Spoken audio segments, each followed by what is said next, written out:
So Dragon's Dogma 2 came out only a few weeks ago, and there have been mixed opinions to say the least.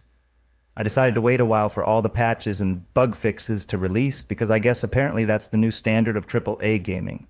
And before we get into it, I want to clarify something. When I play a game, I don't really care about the drama or the politics surrounding the title, the developers or publishers or whoever. I don't care who made it or if it's a double A game, triple A, or Skull and Bones.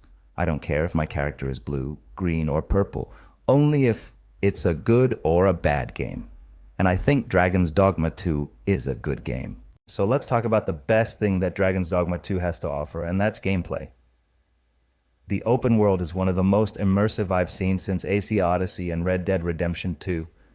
It's got a day and night cycle that kind of tells you how long you've been wandering around. The NPCs always move from one place to another, including the side quest NPCs. So like if you missed them at their usual location, you would have to wait for them to get back, or just go look for them. And if you wait too long, they might even end up dead somewhere. And that sort of makes you think about what quest you want to do first, and that's a really cool feature. Another thing about the open world is that you can interact with almost anything. For example, you can pick up any NPC and haul them somewhere or throw them to their death. You can also pick up boulders and hurl them at enemies. Or if you're a mage and have an ice spell, the ice will break into little cubes and you can pick them up and use as weapon as well. You can also throw an enemy against another and do pretty good damage. So yeah, the options are there. What's funny to me is how none of them ever do anything to you if you pick them up and just throw them.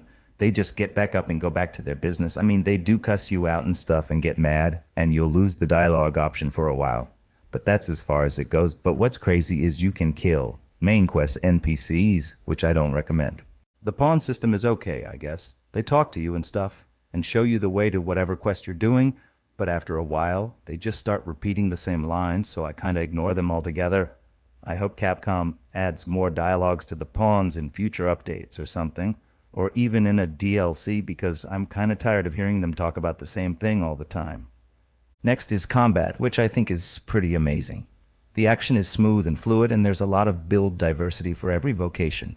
There are also advanced vocations, which are pretty much a higher rank of a class, and they unlock a lot more skills.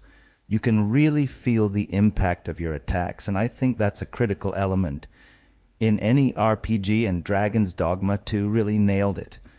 I do think the skill tree is a bit too simple, and they don't really interact with one another like how many games do it. Like, you can't use one skill to buff another or have it do something else. But I guess it doesn't really matter because no matter what skill you take, you just steamroll almost anyone easily except for the dragons and the griffins. So that's the good stuff. Let's talk about the cons. The most obvious one is performance.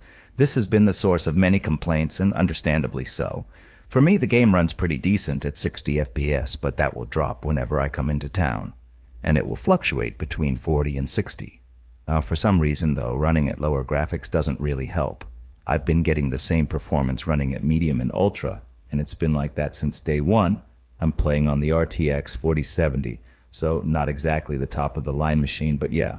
Anyway, another thing I'm not too happy with is the monster variety. This is a huge irony considering this game was made by the company that gave you Monster Hunter. Everywhere I go, there are three things I see. Goblins, lizards, and goblins, but with armor. There's the occasional mini-bosses, but they're kind of the same too, like Cyclops and Chimeras and Cyclops, but with armor. And after a while, I just stop paying attention to who I'm fighting because it's always the same fight. Last is the story. I actually have mixed feelings about this one. I never played the first Dragon's Dogma, so I'm not sure how much lore the franchise wants you to care about, but this game clearly isn't narrative-driven. The whole story is pretty mid overall. It's slow, but lacks the substance. The dialogues try so hard to sound archaic and mysterious, but I think they fail to deliver. But I mean, it's not like Game of Thrones Season 8 or anything, but it's just not satisfying. So all in all, I give Dragon's Dogma 2 a 7 out of 10. If you just want to have a good time with some good action, I highly recommend it. You may or may not like the story, but for me, I didn't really care about it or the characters in it. The game does make me feel like the VIP of the world, so if you're into that sort of thing, then give it a try. Anyway, that's all for now. I'll see you again soon.